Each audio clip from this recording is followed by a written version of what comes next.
In 1976, I was on Robben Island, locked in a tiny cell for fighting apartheid, the cruel system that started in 1948 and split South Africans by race, taking away black people's rights to vote, own land or move freely. This story, The Fire of Freedom, is about a 14-year-old boy named Sipho living in Soweto, whose courage during the 1976 Soweto Uprising helped keep our dream of freedom alive. It's a story of bravery, hope, and standing up for what's right, told so you can feel his heart and connect with his fight. Sipho lived in a small shack in Soweto, a township near Johannesburg, where houses had tin roofs and no electricity. His mom, Maria, washed clothes for white families, and his dad, David, worked in a factory. Apartheid made life hard. Black people needed passbooks to go anywhere, and their schools were poor, with old books and crowded rooms. In 1976, the government said black students like Sipho had to learn in Afrikaans, the language of the white rulers. Sipho, who loved reading, hated this rule. It felt like another way to control them.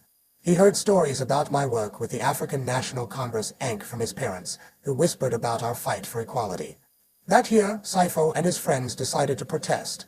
On June 16, 1976, he joined thousands of students in Soweto, marching with signs saying "No Afrikaans," and singing in Kosi Cyclo I Africa, a song of hope banned by the government. I was in prison, but news of this march reached me later, lifting my spirit. Sipho felt proud, waving his sign, but then police arrived, firing tear gas and bullets. His best friend, Themba, was shot and fell. Sipho ran, scared but angry, promising to keep fighting. That day, known as the Soweto Uprising, saw many students hurt or killed, but it sparked a fire across South Africa. Sipho's mom was terrified, begging him to stay safe, but he couldn't stop. He started helping the ANC underground network, carrying messages to student leaders. He hid notes in his schoolbooks, pretending to study, and passed them at church meetings. His dad, David, helped too, hiding pamphlets in his work bag. One day, Sipho carried a note with words from my 1964 trial speech, where I said I'd die for freedom. He gave it to a teacher who spread it to other schools. His courage reminded me of my own days sneaking past police in the 1960s, always careful but bold. Police patrolled Soweto, looking for troublemakers. Sipho learned to act normal, chatting about soccer while hiding notes. One night, police raided his home, searching for ANC papers. Maria distracted them, offering tea, while Sipho hid a note under a loose floorboard. The police left, and Sipho's heart raced, but he felt stronger. His family's bravery was like my wife Winnie's, who kept our fight alive despite danger. Sipho also shared his lunch with kids whose parents were arrested, showing kindness in hard times. In 1977, the uprising grew, and Sipho joined more marches, singing for freedom. He helped hide a student leader, injured in a protest, in a neighbor's shack, bringing him food at night. Police burned his school that year, but Sipho and his friends studied in secret, using old books. He said, "They can burn our school, but not our minds." His words echoed what we prisoners said on Robben Island, where we kept hope alive through secret talks. By 1978, Sipho was 16, helping organize boycotts of white shops. Police caught him once, locking him up for a week, but he stayed quiet, protecting his friends. Maria and David rallied neighbors to demand his release, singing outside the station. When Sipho came home, he hugged them, vowing to keep going.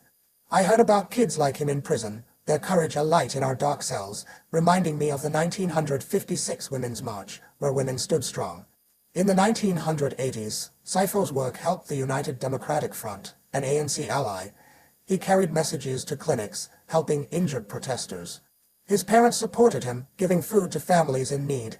By 1985, during the state of emergency, police raided again, but Sipho hid notes in a tin can, fooling them. His family's strength was like our 1952 Defiance campaign, where we broke unjust laws together. When I was freed in 1990, I visited Soweto, meeting young people like Sipho, now 28. He gave me a crumpled note from 1976, with my trial words saying, "This kept us going, Madiba."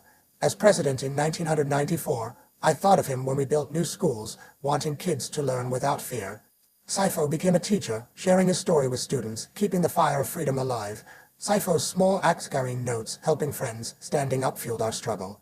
His courage, like our shared humanity, shows that even a kid can make a difference.